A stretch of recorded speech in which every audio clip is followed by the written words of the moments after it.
Okay guys, this is the 6th or the 7th time that I'm doing this video, so I'm gonna try to make this quick, okay? Alright, so if you've seen my altar before, this is usually the type of candle that I work with. This is from Walmart. I don't know, I paid like $2 and change, and I'm gonna continue to work this, to have this as my working candle, as well as these. And I'll be working on this, you know, putting my symbols on it and dressing it for the full moon. Now, this candle here, I've only worked with actually putting like the mark on it and stuff. This is probably only the 2nd or 3rd candle I've ever used, and this is, of course, you know, because of cats. So I lit this candle because I wanted to see who am I basically going to be working with for like the next week or so. And so from here up was going to be Oshun, here is Chango, and here's Yemeya. Now, nothing spectacular really happened while I lit this. Only maybe on the first night it went crazy, like right about here. Okay, like it was just like, you know, it was just really kind of weird. It was in the evening and it was kind of a little freaky because I'm not used to that. So now always as the candle has been going down, down, down, there's always been this much liquid. Okay, always all the way down, down, down till it got to right about here, where Chango is, and then all of a sudden the extra liquid wax disappeared. Now, I don't know if that's typical, but you know, it's interesting to know, and I'm going to keep an eye on that in the future just to see if it happens. Now, what I tried to do is, when I made this circle around here the 2nd time, I try to just hold the marker still, like that, like that's the marker, and then just spin the candle, and of course, I still screwed it up somehow, don't ask me, but, because it's like it jumps from here to here. What's interesting is that this is the line for Yemeya, so obviously, according to this, I'm going to be working with Yemeya. But if you look here, there's no extra wax anywhere on here. This is completely clear, and yet there's a coat of wax that goes around, and you'll see it. Look at that, between Chango, it's right here, and then it goes down to Yemeya. So, I feel like I'm probably going to be working with both, but predominantly with Yemeya, but Chango is going to be there in the background somewhere. Okay, so that's my take on it. I'm sure as I, you know, do these more often, I'll figure out, you know, I'll know what the meanings are better for me. So I just thought you guys would find that interesting. All right, so very quickly, I'm going to try to do this really fast. I got some books from Olibris. And, you know, she's like one of the queens of, you know, giving information on Santeria. Her name is Magick Gonzalez Whippler. This is Powers of the Orishas, Santeria and the Worship of Saints. And then, where's my other book by her? Holy cow. Okay, you can tell my daughter's been in this room because she's are you kidding me? She's always stealing my books.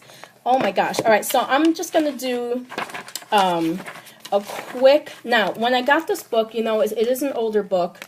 It smells like old lady perfume. So what I did was I have some herbs that I had gotten from One Soul's Journey for reaching the spiritual realm. And so I put that on top, and then underneath it I put these candles. I'm going to actually try to melt these down. Eventually I'm going to do a video on that and trying to make my own candles.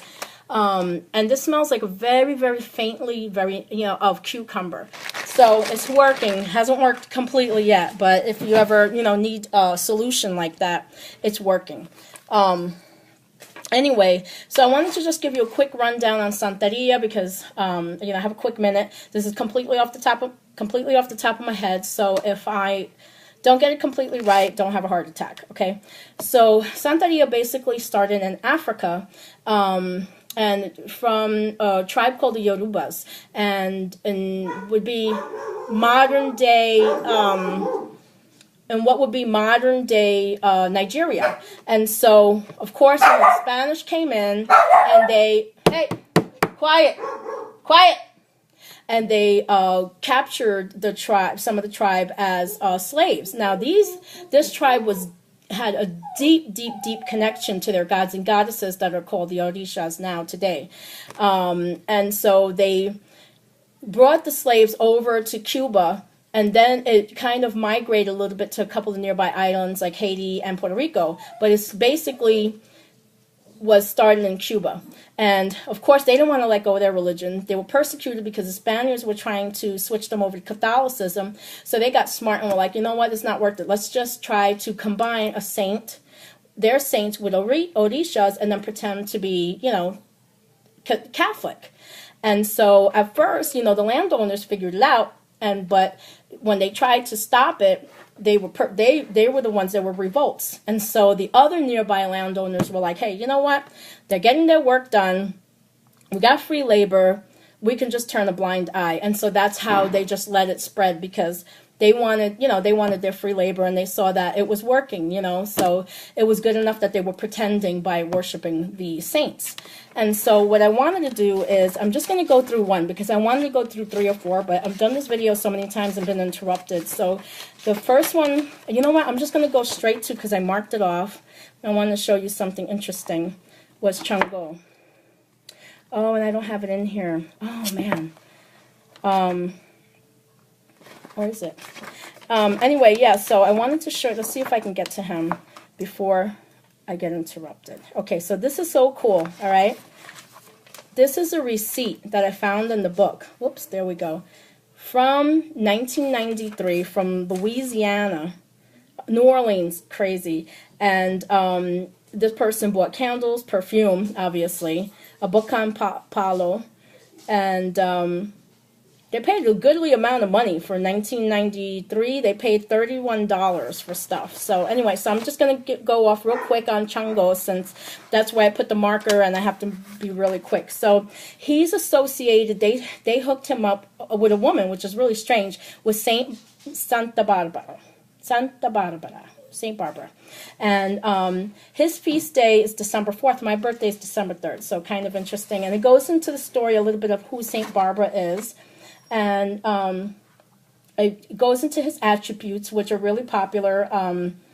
You know, he has the double-edged axe. His colors are red and white. And he always is shown sometimes with a large cup where he prepares his magic spells, because he's into divining and stuff like that, like we are. And he also has a machete. And his numbers are 4 and 6. And so they're going to show, I'm going to just give you a little thing on him. It says, he's a powerful man of supernatural beauty and sagacity. Don't know what that is, and I know a lot of words.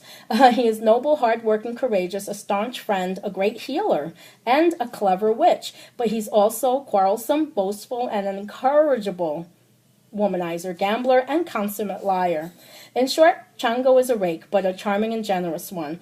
The Orisha is visualized dressed in white knee-high breeches and a red cassock embroidered with gold braid and cowrie shells. He wears a turreted crown, which in Africa and Brazil has long strings of colored beads which hang over his face, shielding it from view.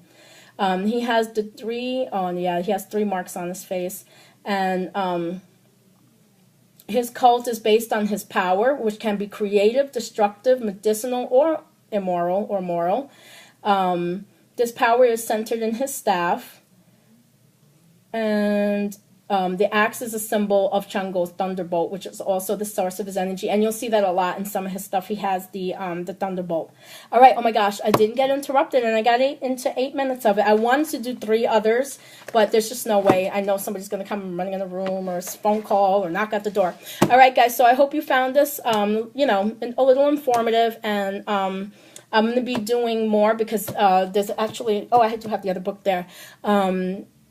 But I like this one. So anyway, I'll be doing another video. I don't know if it'll be today or not. Maybe at lunchtime. All right, bye.